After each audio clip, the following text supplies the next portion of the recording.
UFO connection.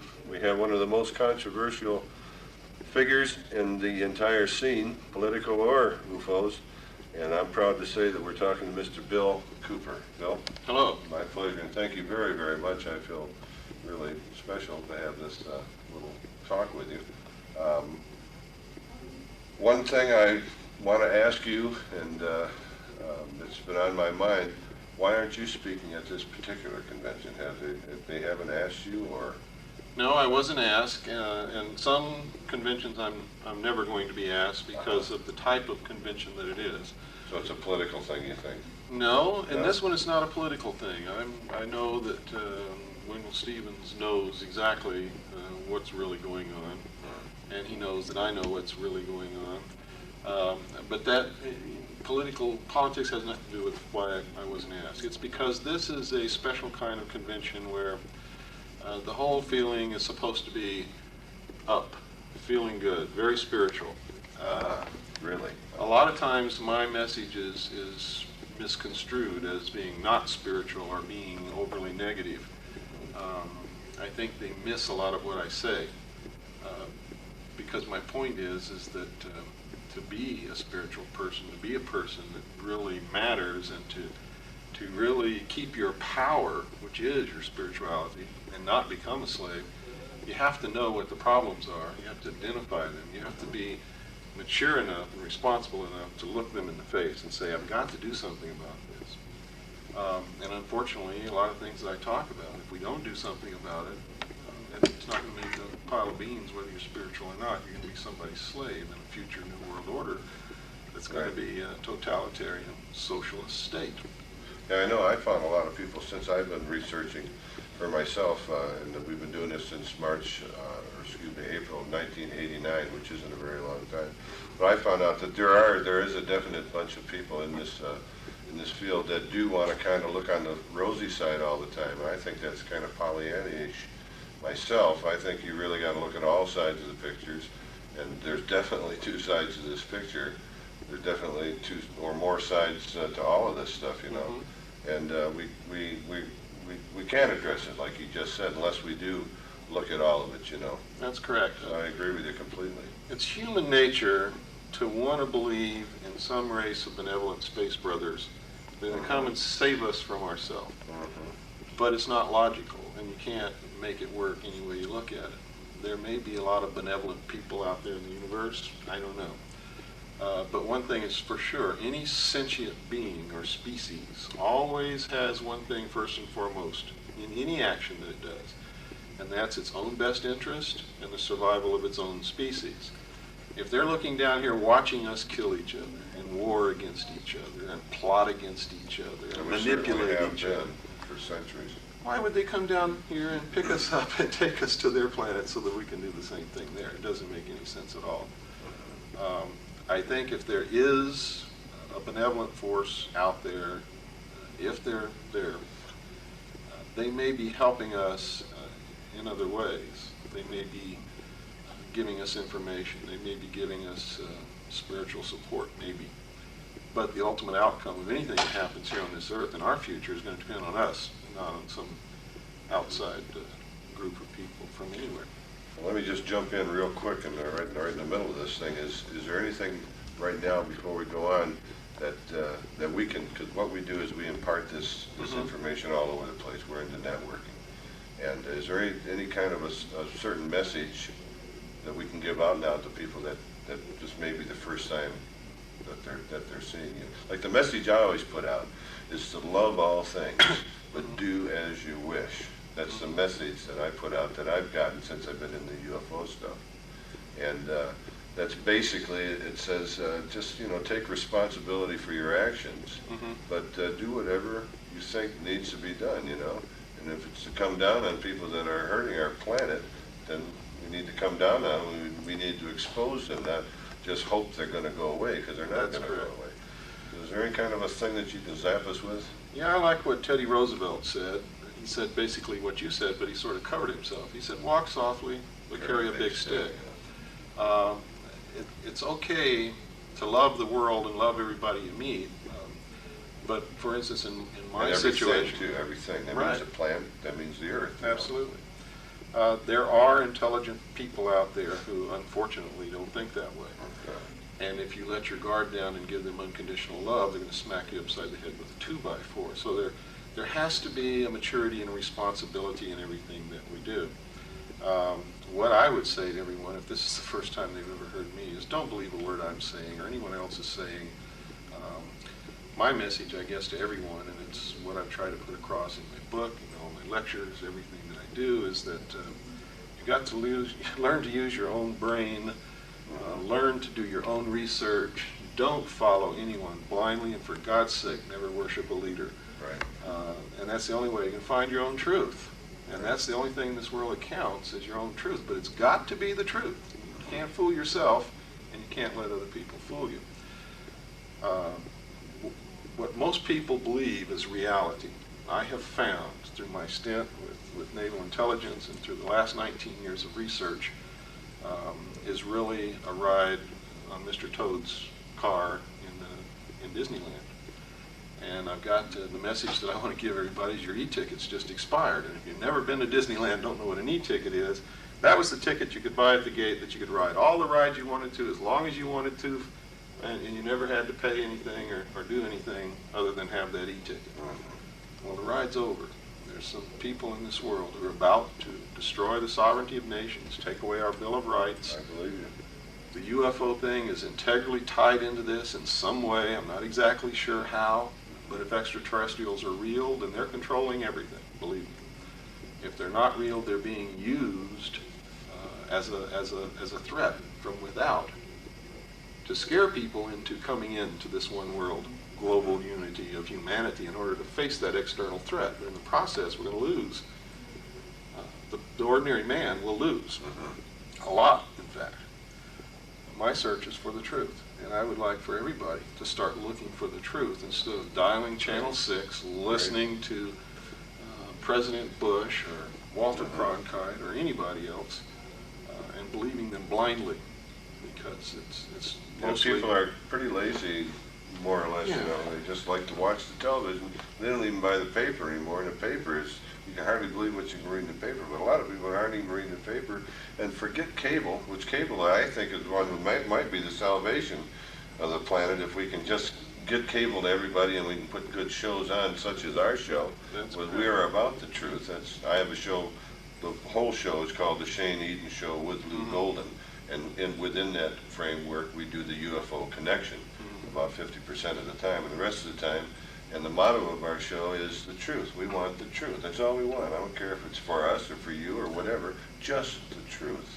And the only way to get that is to dig at it and ask questions and research, and that's why That's I correct. feel, you know, flattered, and I'm glad that we have this chance to talk to you too, because I personally, you know, think that you're out there putting this stuff out, you know, because unless you're some kind of sadomasochist or something that loves all this, you know, Well, you got negative that right. reaction because you get a bunch of it, you know, but a lot of it rings true, such as the landing on the moon prior to that, you know, such as this huge ship coming out of the water. For how long was that? 45 minutes you watched No, we it? watched it for about 10 minutes, took a lot of photographs. The chief quartermaster So there are actually took photographs the- floating around. Well, the government has them. Yeah, right. I don't know if we'll ever see them, but it certainly left an impression on me. I know that UFOs are real, that they're metal, they're a machine, and somebody's flying in those things. The only question is who. Did somebody on Earth invent a secret technology that's been withheld from the public for many, many years? Are they using this, flying around to create an artificial alien threat from outer space to help bring about this one world government? Are extraterrestrials really visiting us here on the Earth? And we need to know this. We need to get at the truth. We don't want to be manipulated. And if extraterrestrials are real, it's the most significant event that's ever occurred in the history of mankind, and especially that we recognize it, and that we're not looking at them as gods.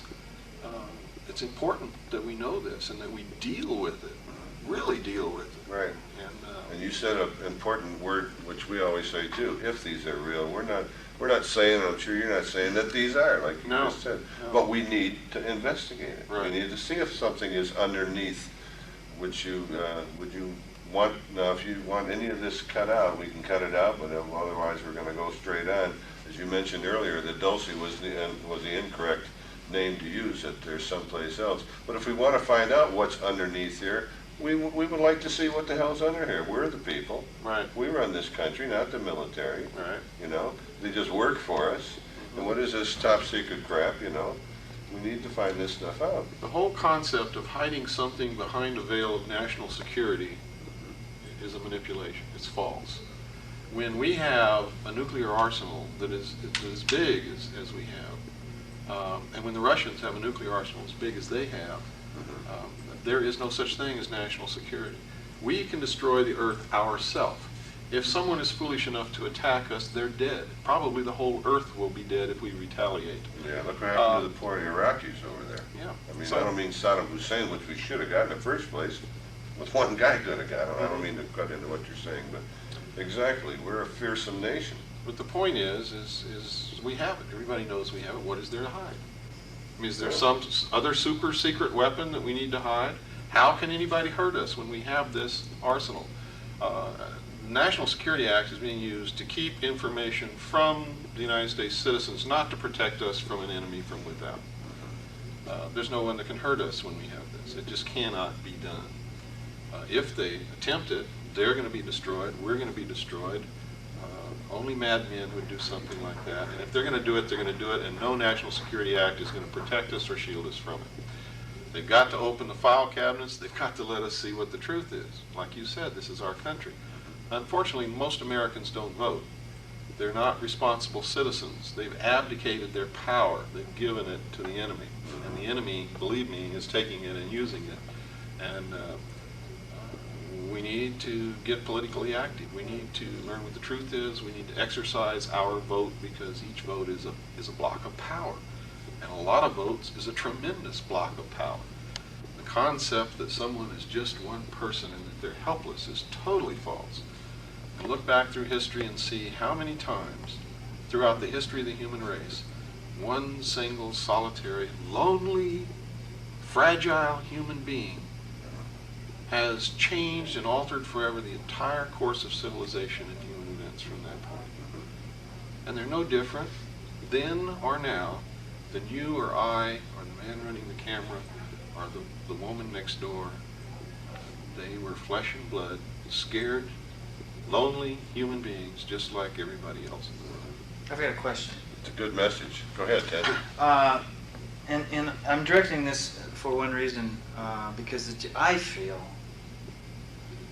I like what you say, and I think that you're the right person for doing this. Even though you come at it at two different angles. You come at it with the U.S. Constitution and the government, which I like, and you're also adding to the UFOs. Somebody needs to do this, and I take my hat off.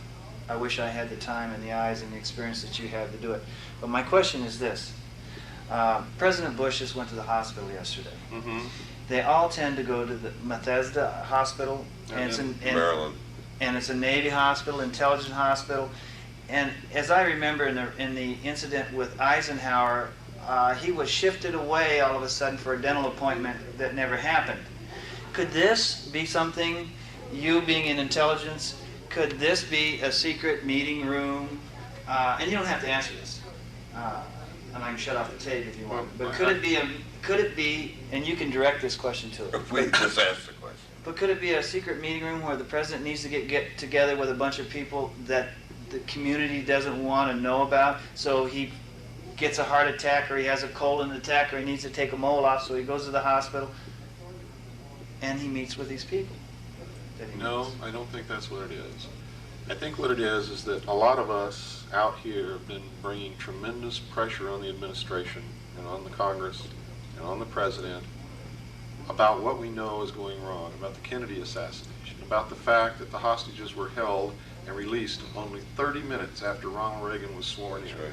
about the tremendous mass of evidence, about Barbara Honegger's book and others who have written about the Reagan-Bush agreement with Iran for them to keep the hostages, Right. not let them go until after the election, in exchange for shipping them arms and equipment, which was illegal. Outrageous manipulation is what it was. And just recently, the ex-Prime Minister of Iran just stated publicly that he met with Bush in Paris, and Bush was the man who arranged the whole hostage deal in exchange for arms that led to the Iran-Contra scandal that everybody's familiar with.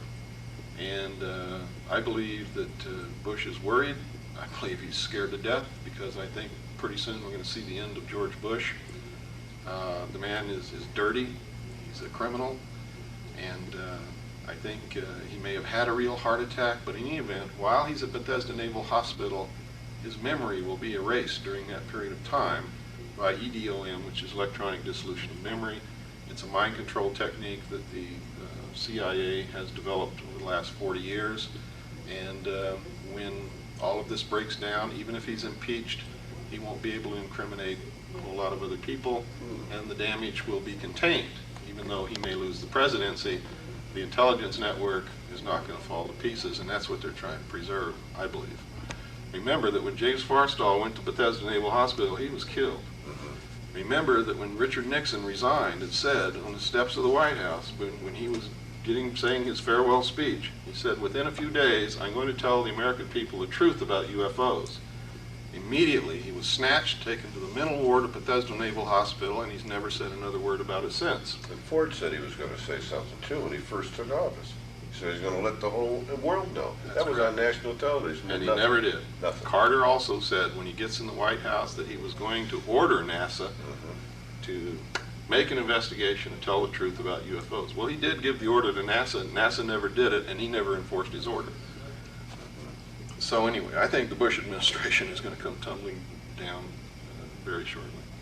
Well, that's good news to me. As you know, I don't have any love for Mr. George Bush, and I think he's a jerk, and I think he always was a jerk, and we need to write our congressmen, we need to write our senators.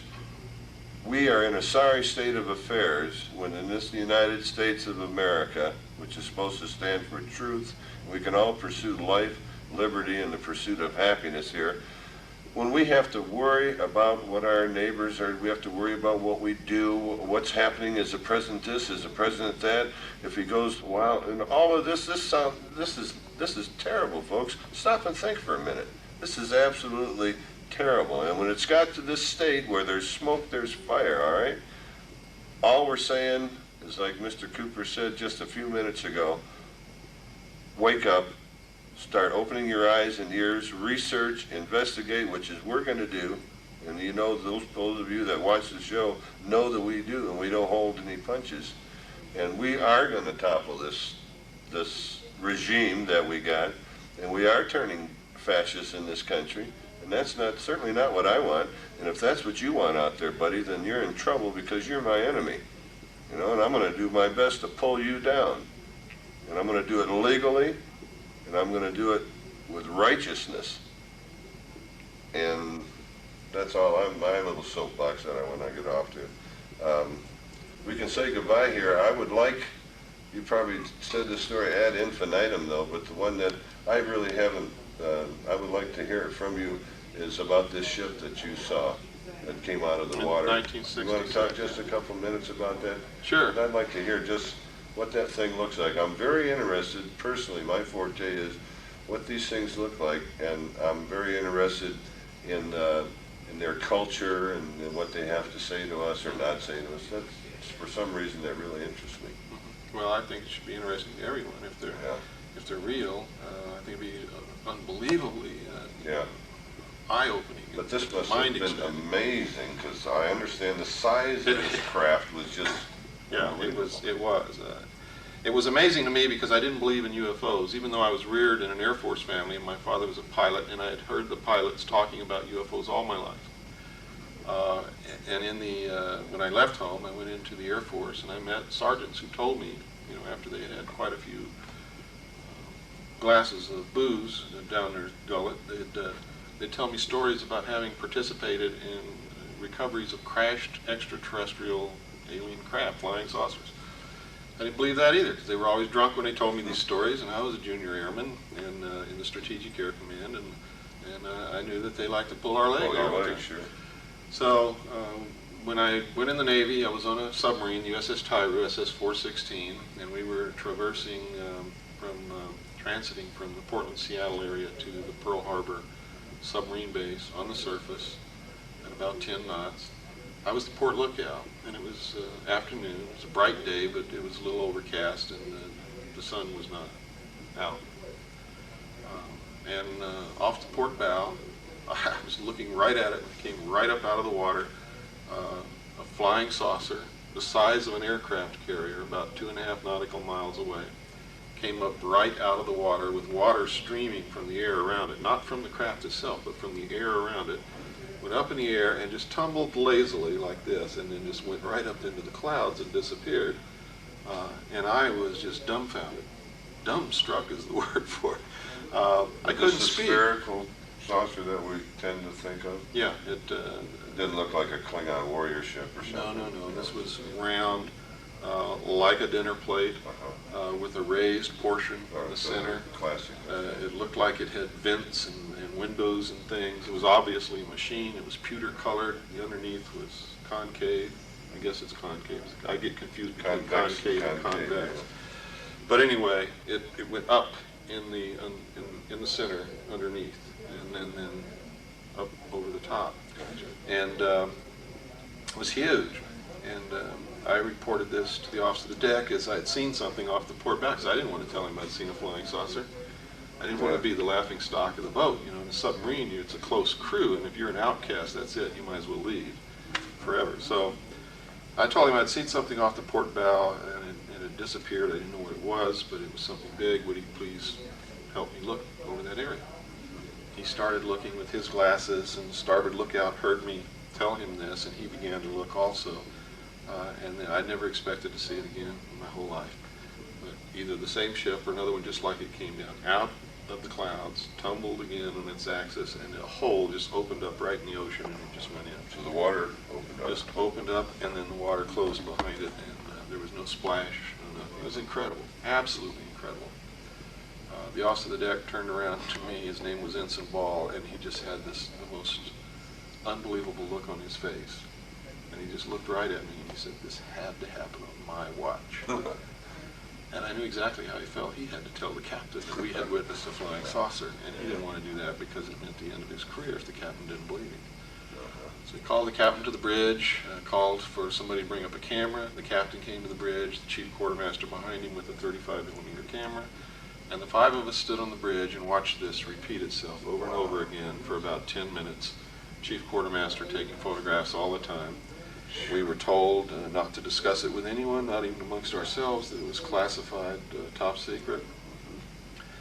And we were not allowed to leave the boat when we reached Pearl, the five of us who had seen it. Not even the captain was allowed to go ashore until an officer from Naval Intelligence, a commander, came on board and debriefed each one of us individually in the captain's stateroom. And basically, he yelled and screamed and really threatened us with a lot of jail time, a lot of time in the brig, because he didn't like our answers. He would ask me, "What did you see out there?" I said, my first answer was, I think I saw a flying saucer, sir. And he hit the roof. Well, I'd been reared in a military family. My father was an officer. I had served 4 years in the Air Force, and now I'm in the Navy. When he did that, I knew that I had given the wrong answer. There's no doubt about it. And it would be futile to pursue that course. So when he asked me again, "What did you see out there?" I said, "I didn't see anything, sir, and I'd like to get out of here as quickly as possible." And he was very pleased with that. And the captain was not only pleased, but obviously relieved. And then he made me read several different regulations and laws governing the disclosure of information that would affect the national security. Had to sign a security oath. He read me the Riot Act, told me if I ever talked about this with anyone in my whole life, if I ever disclosed what it was that I didn't see, that I could be subject to 10 years in jail, $10,000 fine, and subject to loss of all pay and allowances due or ever to become due.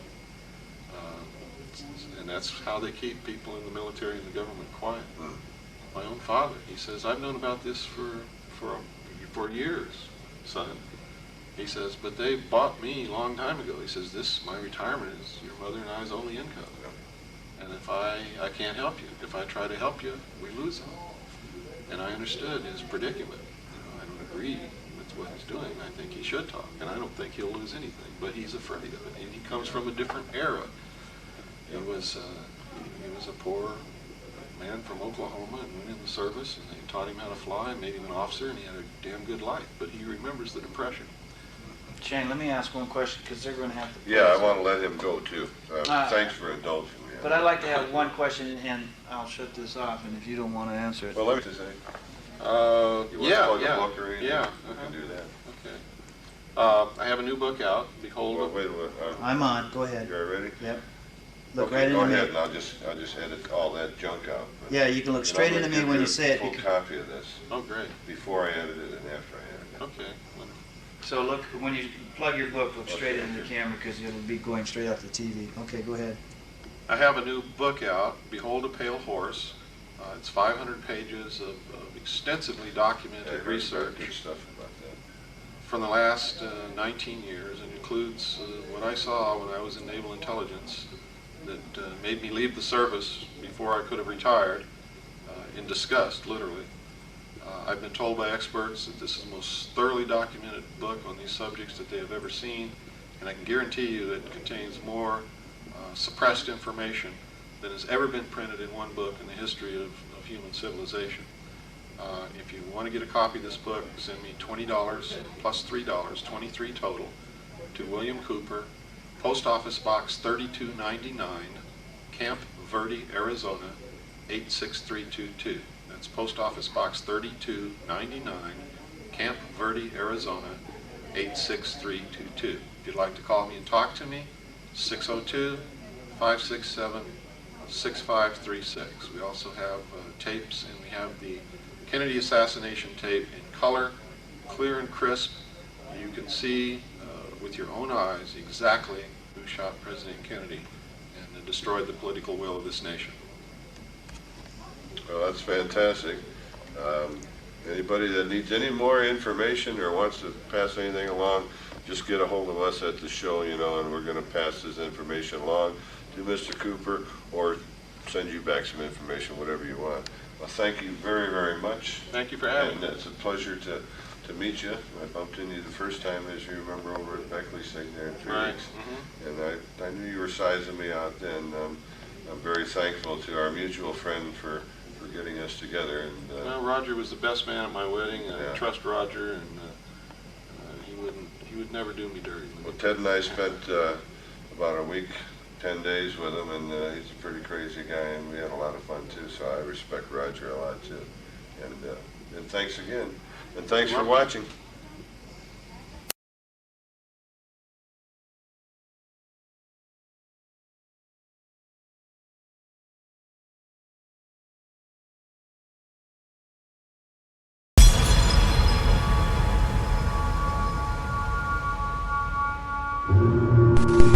The entire program. It's a beginning of a new age. A beginning of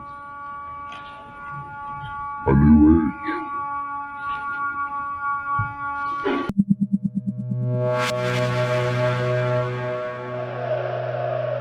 This is the age of deception. This is the age of deception. This is an age of deception that no human has ever experienced in the history of this world.